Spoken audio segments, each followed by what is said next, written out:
Moi, je suis la gérante de cette entreprise, Ramsamy Nicole, et mon mari Ramsamy Jean-Yves. On a reçu un avis d'expulsion pour le 31 décembre.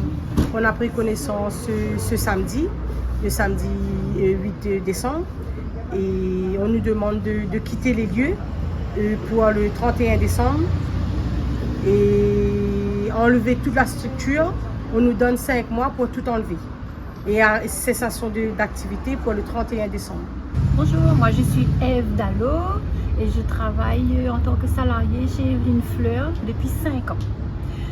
Actuellement, on ne sait plus qui veut nous mettre dehors, ou la région, ou la préfecture. C'est devenu zone rouge tout d'un coup. C'est-à-dire? C'est-à-dire que c'est inondable. C'est en zone inondable. La rivière n'est jamais descendue pour inonder. Il y a des clients qui nous ont dit en 25, 30 ans, la rivière n'est jamais descendue. C'est maintenant que ça descend là. Et là, maintenant, ils nous disent de partir sans donner notre emplacement, quand on nous déloge une autre proposition, on n'a pas tout ça. Moi, le 31 décembre, je perds mon travail. Après, voilà, moi j'ai des enfants en métropole. Dans le mois prochain, je dis maman peut plus payer les loyers parce que vous êtes dans la rue, 18, 19 ans, vous êtes dans la rue et parce que papa il peut pas subvenir aux besoins de 2 foyers en même temps. Nous favorisons les produits locaux, travailler avec les petits et un peu des gros producteurs locaux. Maintenant, on nous dit de fermer portes et de ne plus travailler. On ne sait pas ce qui va se passer. On a rendez-vous à 2h30 aujourd'hui avec la région. Et on va voir qu'est-ce qu'ils vont nous dire. On va nous dehors! On va nous dehors! Nous sommes pas!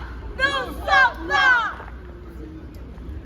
Alors, mais je pense que le plus important à rappeler, c'est que cette décision est venue après que la préfecture ait placé cette parcelle qui appartient à la région en zone rouge. Donc, en zone inondable. Si l'île est placée en zone inondable, c'est compliqué pour la région de renouveler l'AOT de ces 2 commerces. Donc, la première des choses, c'était de trouver un endroit où ça peut continuer cette activité, non loin avec plus de conditions, de meilleures conditions pour travailler. Et moi, en tant que député, j'interpelle l'ADEAL et la préfecture pour une réévaluation de cette zone-là que les mis en zone inondable. Nous appuyons à nous sur quoi? Nous appuyons à nous sur des données statistiques, nous appuyons à nous sur un métrage, ou bien nous appuyons à nous sur les 15-20 dernières années avec l'AI des intempéries, que l'a prouvé que cette zone-là, au final, n'est pas si inondable que ça.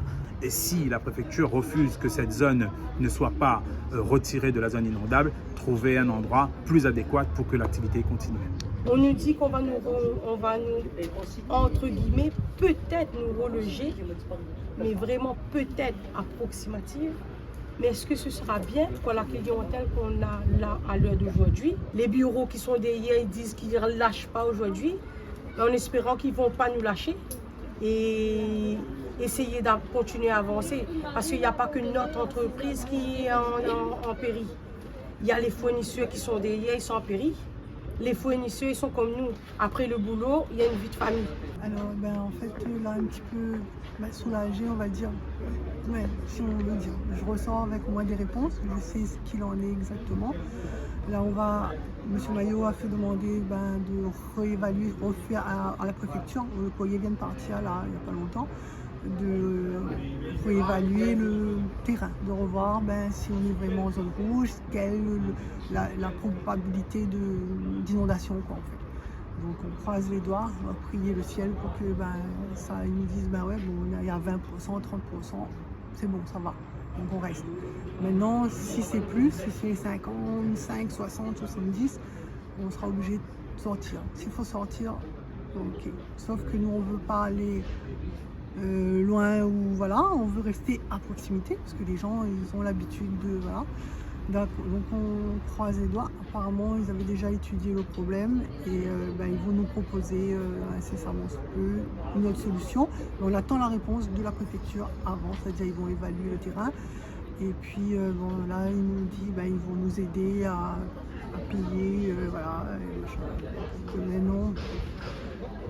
Fatigué, donc on a besoin de repos là, parce que c'est 4 jours qu'on ne mange pas et tout ça. Mais en fait, ils ont reconnu que leur façon de procéder, c'est-à-dire le courrier recommandé, là jeudi, bam, d'un coup, tout le monde, ça a fatiguer tout le monde et de sortir la 31. Voilà. Là, ils nous donnent jusqu'à mai. Ils vont apparemment nous aider, ils vont nous donner de l'eau, l'électricité et tout. Nous, on a réclamé par contre un parking aussi, parce que s'ils nous donnent un emplacement pour travail et les gens ne peuvent pas se garer, ça hors de question, ça sera refusé. Donc de toute façon, on reste confiant, en espérant que voilà, tous ces élus-là, ils ne vont pas faire fermer une entreprise, une petite entreprise qui galère tous les jours. Donc on va essayer de tenir. On tient bon, nous la rate pas. Merci.